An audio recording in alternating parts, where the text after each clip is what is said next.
por aqui estamos mais uma vez. E, na verdade, a gente vem para receber as bênçãos desta casa, num dia em que Goiânia cedia mais um Congresso Espírita, o 35º Congresso Espírita, trazendo reflexões este ano sobre a família, sobre a paz. E nós aqui estamos para, todos nós juntos, recebermos as bênçãos da espiritualidade amiga. Estamos iniciando o capítulo 4 do Evangelho, o Evangelho de Jesus, o Evangelho da doutrina espírita, que é de Marcos, Mateus, Lucas e João. São os 4 evangelistas que trouxeram as informações, as orientações de Jesus, e este é o nosso Evangelho também, o Evangelho dos Espíritas. Ele é composto de 27 capítulos que fazem referência às orientações de Jesus, sendo que o 28º capítulo é intitulado Coletânea de Preces Espíritas. Mas é muito importante também que a gente observe o prefácio do Evangelho segundo o Espiritismo. Esse prefácio deve ser lido, estudado, meditado. Ele é trazido pelo Espírito de Verdade. E a introdução do Evangelho segundo o Espiritismo também, que deve ser observado nos seus 4 itens. E hoje nós estamos com a proposta de analisarmos, à luz da doutrina espírita, esse capítulo 4 que está falando: ninguém pode nascer de novo, conhecer o reino dos céus, se não nascer de novo. No item 1 desse capítulo, nós vamos observar que é uma informação sobre a mediunidade.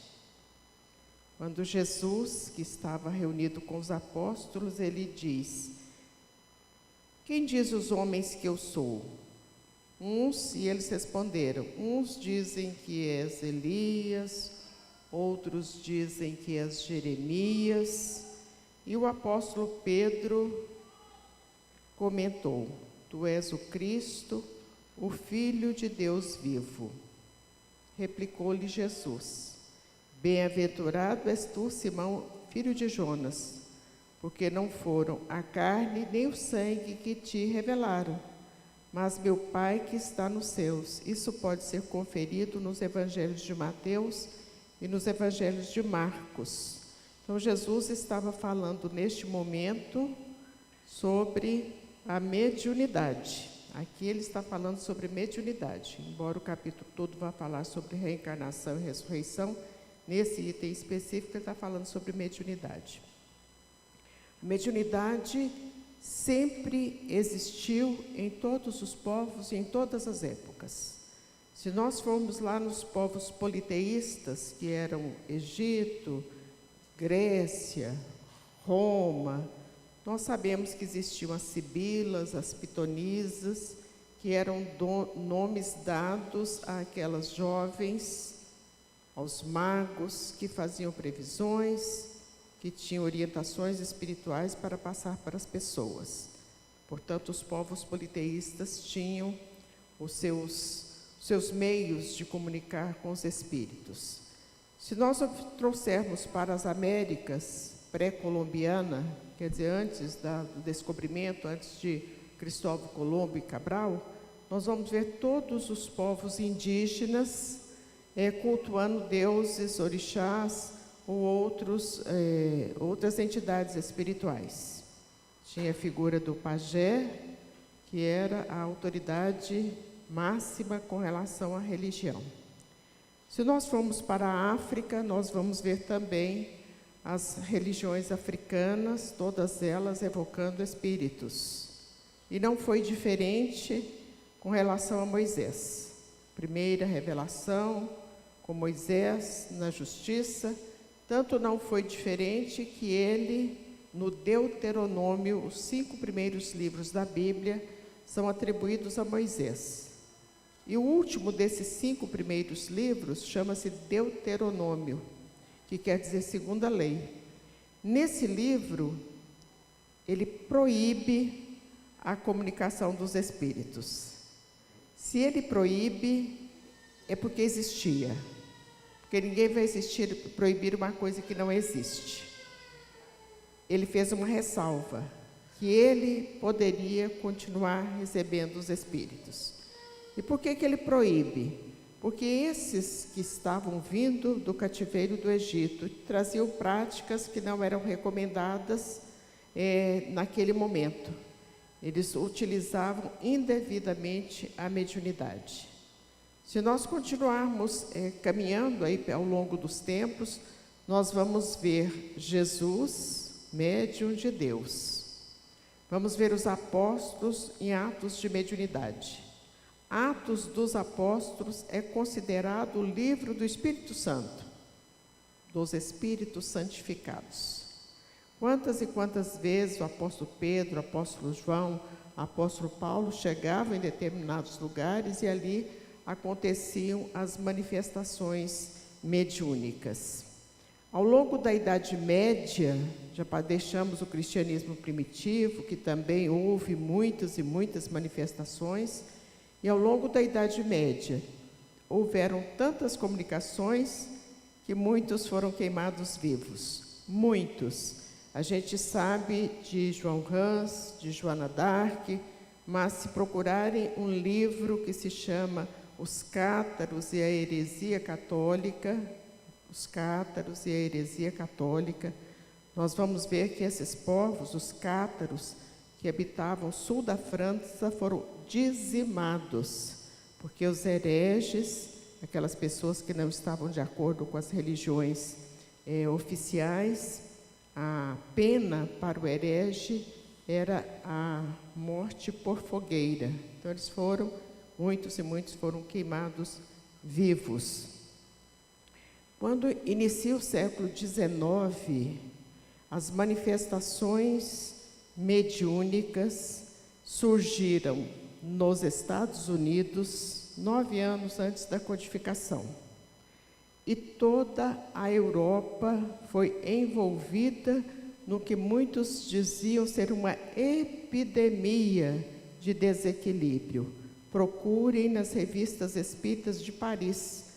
Muitos e muitos números das revistas espíritas de Paris estão falando dessa epidemia que eram espíritos manifestando em vários lugares da França e em outros países da Europa. Quando surge a codificação, aí sim nós falamos várias vezes há pouco sobre a palavra mediunidade, mas ela não existia.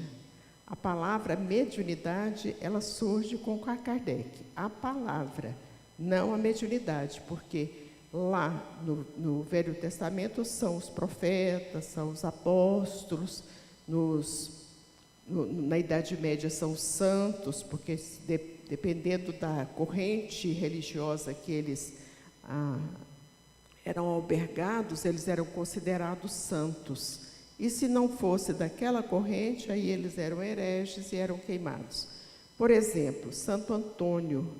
Santo Antônio foi um grande médium. A mediunidade dele é semelhante à mediunidade de professor Eurípides Barçanufo, aqui de Sacramento. Professor Eurípides desencarnou no início do século XX. E eles têm uma mediunidade semelhante. Então, eram os santos da Igreja Católica. Então, a palavra mediunidade surge com o codificador e a doutrina espírita estuda a mediunidade. Ela não é detentora da mediunidade. Não são somente as pessoas que estão nas fileiras da doutrina espírita ou das casas espíritas que são médiuns. Existem médiuns dentro da Igreja Católica, nas igrejas orientais, o budismo, o hinduísmo, o shintoísmo. Existem médiuns nas igrejas reformadas, que hoje são as igrejas evangélicas. Existem médiuns ateus. Existem médiuns nas religiões africanas. E existem também médiuns na doutrina espírita. Então, independente de coloração religiosa, a mediunidade existe. E quando nós falamos em mediunidade, sobretudo nós espíritas, há necessidade que estudemos o livro dos médiuns. Porque se o livro dos espíritos fala da parte filosófica, porque sabemos que a doutrina espírita ela tem um tríplice aspecto. É ciência, é filosofia e é religião. Quando nós falamos em filosofia, nós estamos falando no livro dos espíritos. Quando nós falamos em ciência, nós estamos falando no livro dos médiuns. E quando nós falamos em religião ou moral, nós estamos falando no Evangelho segundo o Espiritismo. É o terceiro livro da obra da codificação da doutrina espírita. E nesse capítulo nós estamos vendo a respeito da ressurreição e da reencarnação. Existe uma diferença entre ressurreição e reencarnação.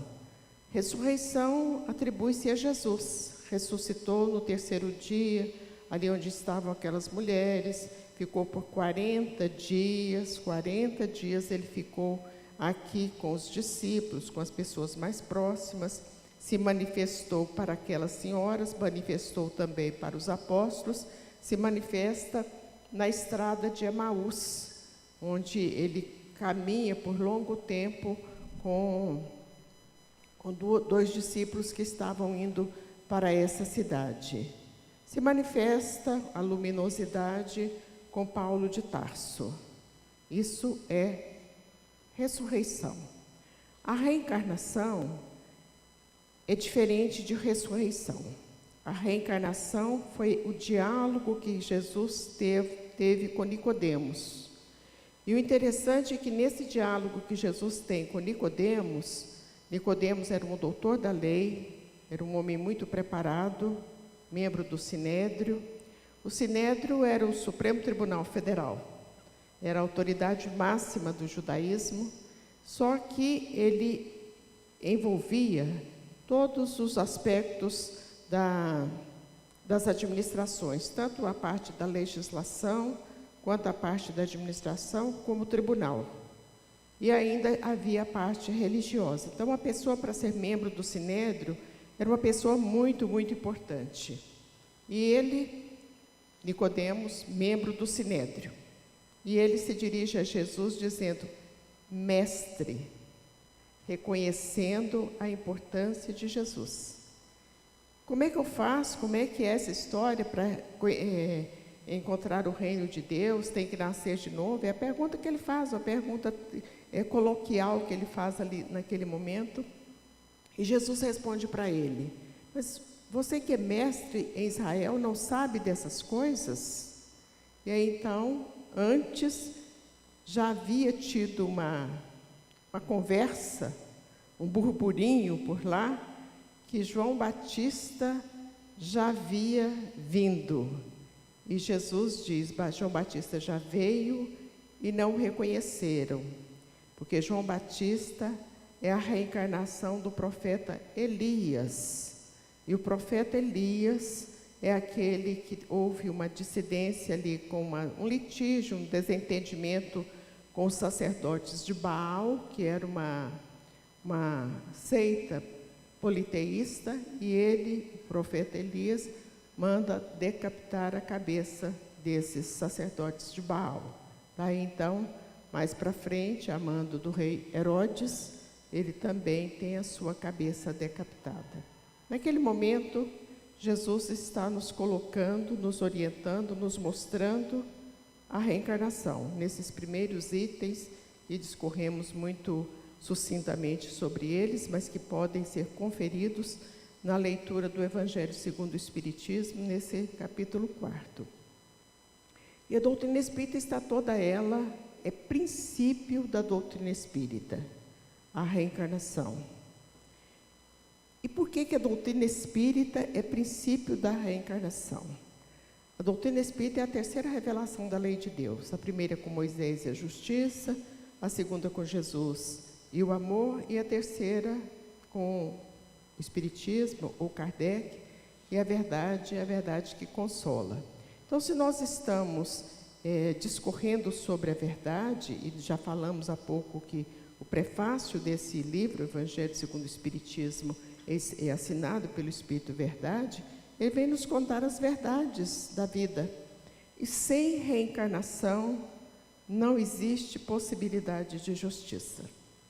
E como Deus é justo, misericordioso, sábio, bom, magnânimo, se não houver reencarnação, não há justiça.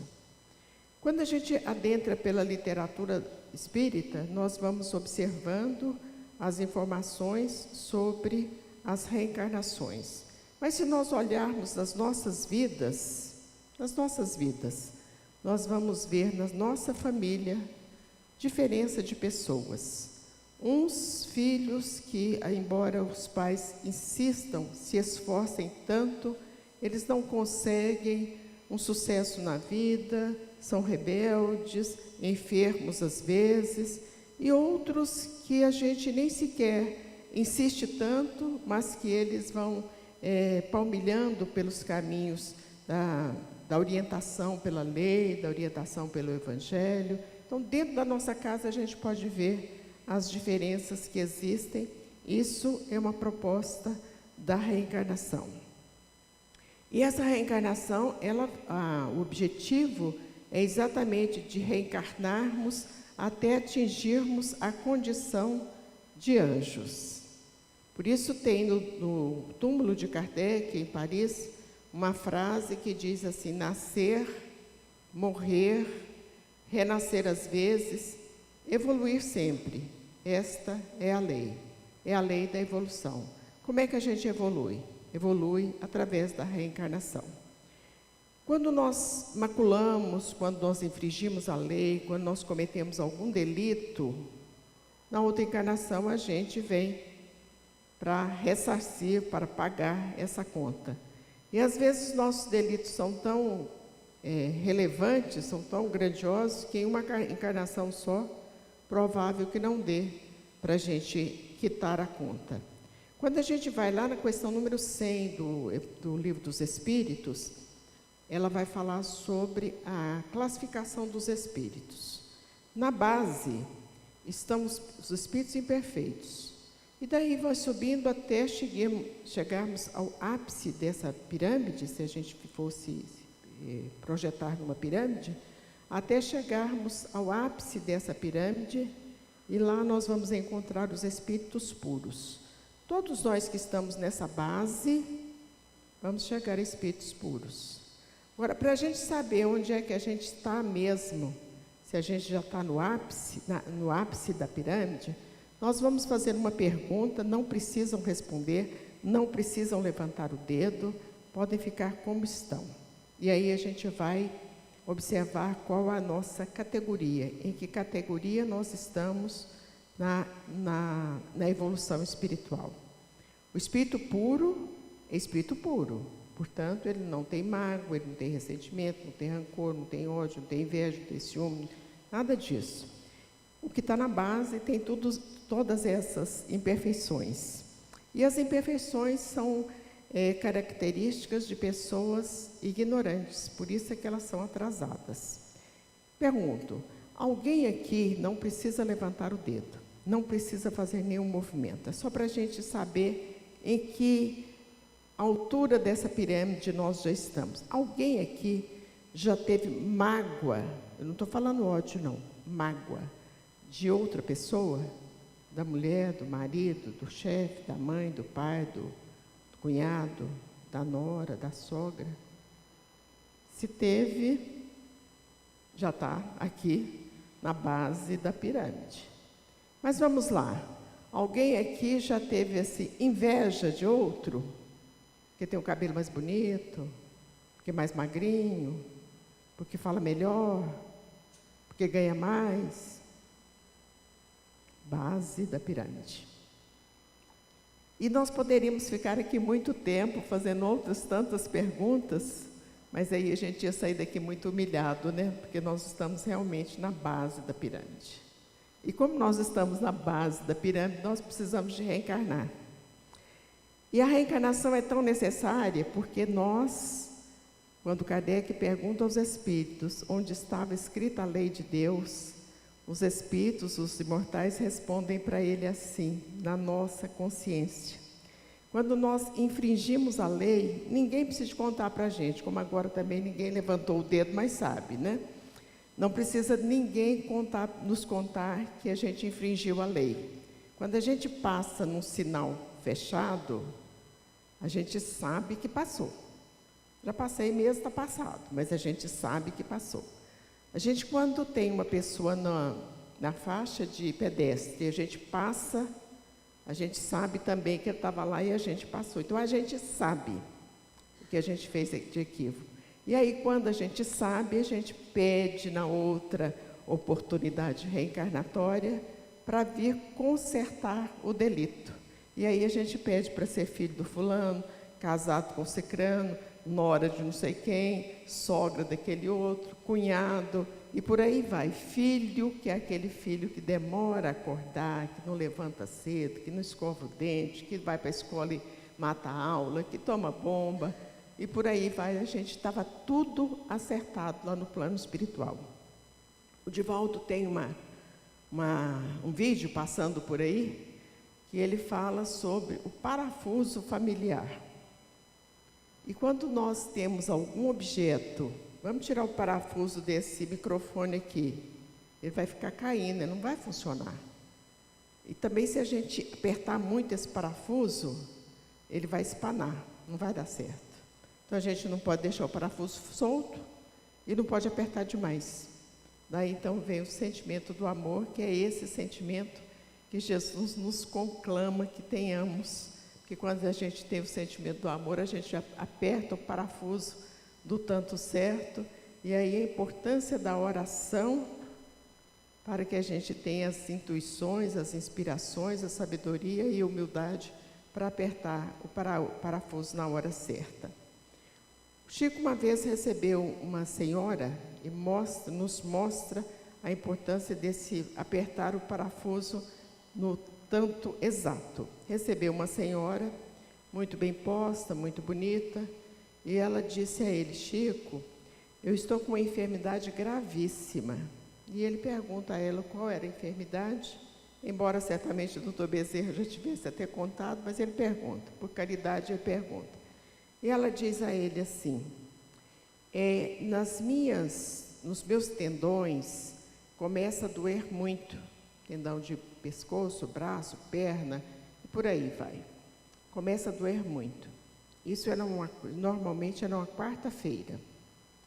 Eu vou ao médico, até que se descobriu que era como se fossem vermes, que os biógrafos do Chico descrevem como se fossem camarões pequenos.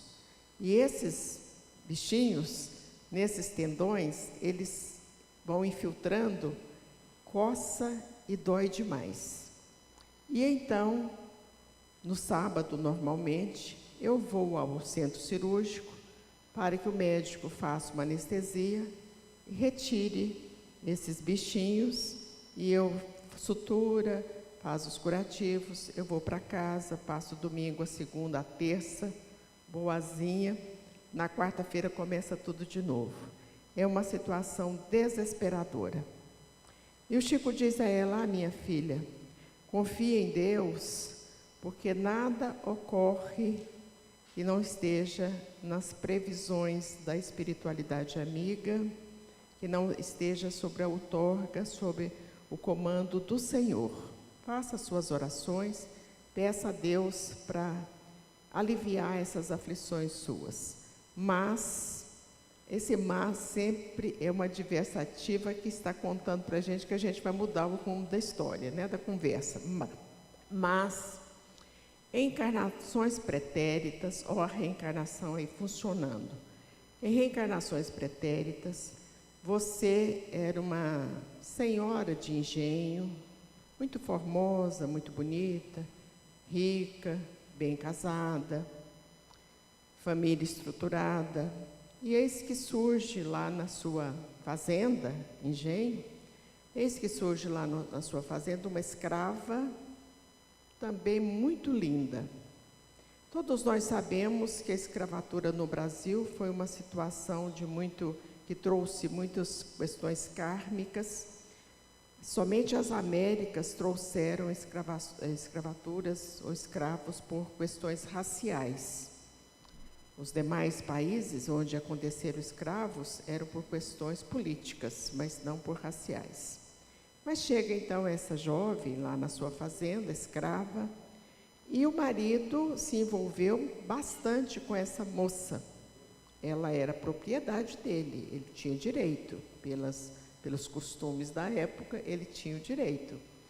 E ela, quando fica sabendo que o marido havia se envolvido com essa jovem, embora, na verdade, o culpado era o marido e não a jovem, porque ela era uma propriedade dele, ela manda torturar essa moça, trancar essa moça num quarto, uma alcova, que é um quarto sem janela, e passaram-se os dias,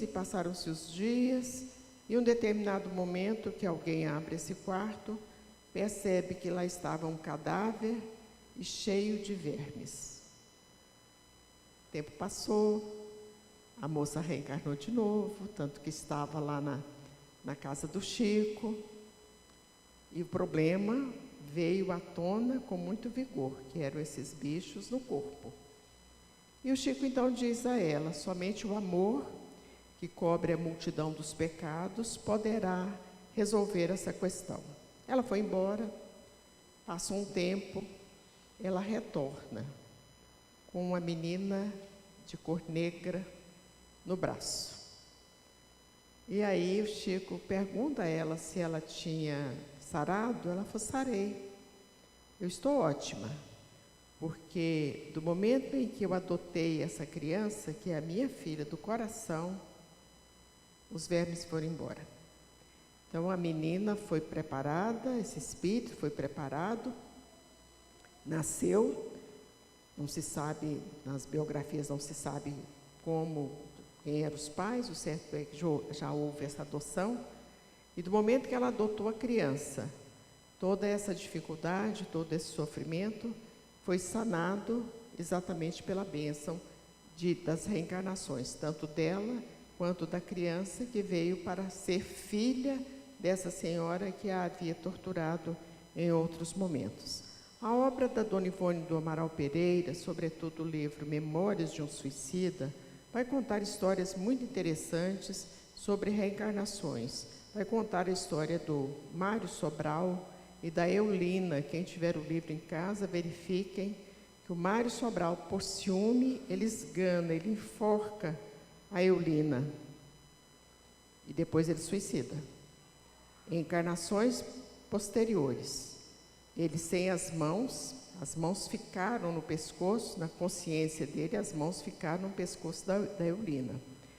Depois, em encarnações posteriores, ele volta, desprezado pela família, pobre, sem as mãos, enfermo, e é amparado, é socorrido por uma jovem, exatamente a Eulina.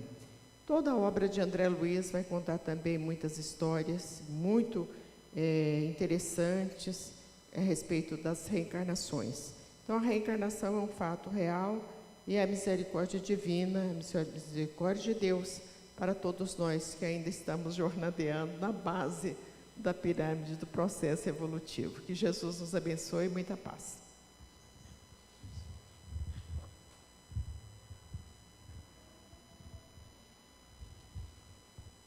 Nós agradecemos o nosso irmão Roberto, nossa irmã Márcia, e vamos passar para a segunda parte, a hora sublime do passe. Que nós possamos ficar bem receptivos, deixando que uma onda de relaxamento penetre nosso corpo, nossa mente, conectando-se com Deus através da oração, rogando ao Pai que abençoe a todos, que vão para os lares melhores do que quando aqui chegaram. E através da meditação vamos nos preparar. Neste momento solene e sagrado, eu mergulho profundamente no oceano imenso da paz, da tranquilidade, da calma infinita. Nada mais vejo, nada mais ouço, nada mais sinto, Nada mais penso, nada mais desejo. A harmonia cósmica permeia minha alma, minha mente, meu coração e meu corpo. Eu e o Pai somos um. A paz está em mim e eu estou na paz. Infinita plenitude da fonte divina, aqui estou com teu canal vazio. Água viva da fonte divina da vida, saúde e felicidade. Flui, flui silenciosamente, poderosamente, jubilosamente, flui para dentro de nós, plenitude infinita de Deus. E agradecendo a presença de nosso Pai, de Jesus, nosso Mestre, e dos amigos espirituais, convidamos os irmãos e as irmãs médiuns que se dirigem à assistência para os passes.